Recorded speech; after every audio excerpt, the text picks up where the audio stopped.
माशाल्लाह ये सर्दियों की बहुत ही स्पेशल शुरुआत होती है और माशाल्लाह बच्चे बड़े सारे बहुत पसंद करते हैं इसको, बेसन का हलवा। तो सोचा कि आज आपके साथ कोई मीठा भी शेयर किया जाए, क्योंकि काफ़ी दिनों से मैंने आपके साथ कोई मीठा डिश में कुछ शेयर नहीं था किया। तो वैसे भी आज मौसम बहुत ठंडा है, बहुत ज़्यादा ठंडा है, तो इसलिए सोचा कि आज बेसन बनाया जाए। आज इसके लिए मैंने तकरीबन 3 पाव बेसन लिया है, बिल्कुल खालिस है, अगर आपको मिल जाए तो नेमत ही समझें। इसके लिए मैंने खोपरा ली है, इलायची ली है, खोपरा को मैंने कद्दूकश कर लिया है और किशमिश को मैंने भिगो के रख दिया हुआ है। तो इसके अलावा हमें चाहिए साथ चीनी और आयल इसमें आप ज़्यादा भी इस्तेमाल कर सकते हैं, कम भी, वो आपकी अपनी मर्ज़ी है। और इसमें जो चीनी है वो मैंने बेसन की निस्बत हाफ़ ली है, हाफ़ से भी हाफ़ ली है, ठीक है। और जो आयल है वो भी तकरीबन 1 पाव से ऊपर ही है। तो इसको मीडियम फ्लेम पे हमने पैन को बिल्कुल तैयार गर्म कर लिया है, लाइट सा, तो ज़्यादा नहीं उसको अपने इसके नीचे फ्लेम रखनी, क्योंकि ये बेसन जो है जलना शुरू हो जाएगा। तो इसके लिए मैंने बिल्कुल मीडियम फ्लेम पे इसको पैन को गर्म किया और उसमें मैंने बेसन डाल दिया है। अब जो ऑयल है वो मैंने 1.5 कप लिया है।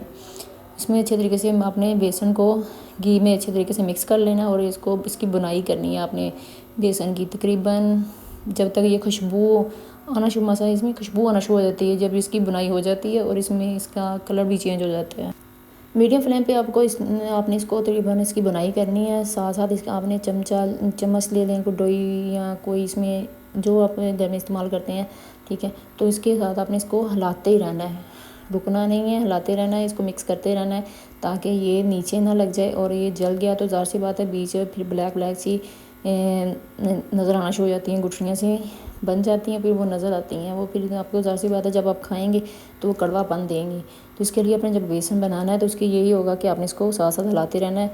ये देखेंगे तकरीबन अभी हाफ़ पक चुका है और इस देखें लाइट इसका कलर भी चेंज होना शुरू हो गया और माशाल्लाह खुशबू भी बहुत ज़बरदस्त आ रही है।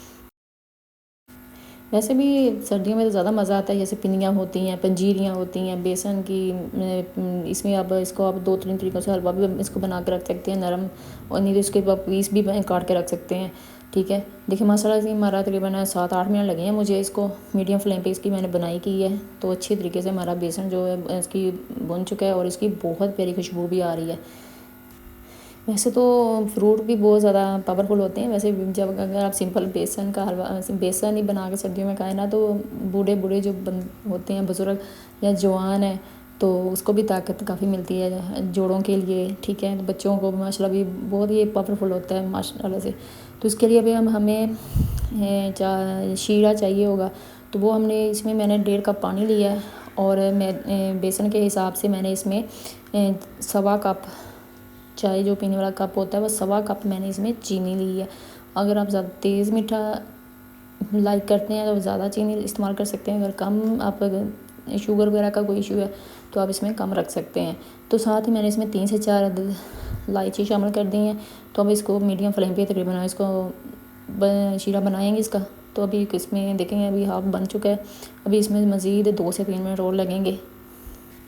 माशाल्लाह से अगर आप मेरे चैनल पे फर्स्ट बार आए हैं तो आपसे है कि मेरे चैनल को सब्सक्राइब कर लें और बेल आइकॉन के बटन को प्रेस कर दें ताकि हर नई वीडियो का नोटिफिकेशन आप तक आता रहे। इंशाल्लाह मैं आपके साथ ऐसे मज़े की रेसिपीज़ आपके साथ शेयर करती रहूँगी, तो आके आप भी इंजॉय करें। सर्दियाँ हैं तो मज़े के खाने तो होने चाहिए ना।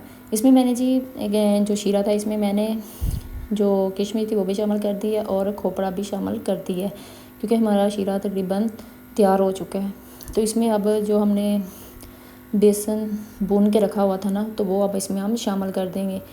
तो आपने यहाँ पे बिल्कुल लाइट फ्लेम कर देना है ताकि यहाँ पे आपको टाइम लग सकता है इसमें शामिल करते हुए बेसन, तो वो ना हो कि आपका बेसन ही यहाँ पे ख़राब हो जाए। यहाँ पे दो बड़ी अहम बातें होती हैं कि आपने यहाँ पे जल्दी इसको मिक्स करना होता है, नहीं तो ये गुठलियाँ सी बन जाएंगी यहाँ पे। माशाल्लाह जी इसमें मैंने सारा जो बेसन था इसमें डाल दिया और अब कोशिश करनी है आपने भी कि इसको जल्दी मिक्स कर लें। आपने इसको चम्मच को हिलाते ही रहना है, हिलाते रहना ताकि ये शीरे के अंदर जो बेसन है अच्छी तरह हल हो जाए, ताकि यहाँ पे इसको कोई गुठली वगैरह ना बने। माशाल्लाह जी माशाल्लाह ज़बरदस्त हमारा बेसन बिल्कुल हल हो चुका है और बहुत प्यारी लुक आ रही है। इसको हम कोई खुले से बर्तन में अब निकाल लेंगे। अगर आप इस पर यहाँ पे अगर स्लाइस करना चाहते हैं तो स्लाइस काट सकते हैं, अगर वैसे रखना चाहें तो आप वैसे भी रख सकते हैं, इसमें कोई इशू नहीं है कि आपने इसमें, वो आपकी अपनी मर्ज़ी है। माशाल्लाह जी, आज की हमारी रेसिपी बिल्कुल तैयार हो चुकी है, बेसन का हलवा। इंशाल्लाह आप जब ट्राई करेंगे तो उम्मीद है कि आपको पसंद आएगी और मज़ा भी आएगा। तो इसके लिए ऊपर गार्निश के लिए जस्ट मैंने इसमें खोपरा इस्तेमाल किया है। अगर आप ज़्यादा ड्राई फ्रूट इस्तेमाल करना चाहते हैं तो वो आपकी अपनी मर्ज़ी है। तो इसमें आप अपना ढेर प्यार दिखाएं, लाइक करें, कमेंट करें और प्यारा सा इसको शेयर भी किया करें और लाइक एक प्यारा सा कमेंट लाजमी किया करें, उससे मुझे काफ़ी हौसला अफजाई होती है। तो इंशाल्लाह दोबारा नई रेसिपी के साथ फिर मुलाकात होगी। अपना ख्याल रखिएगा। अल्लाह ने की मान।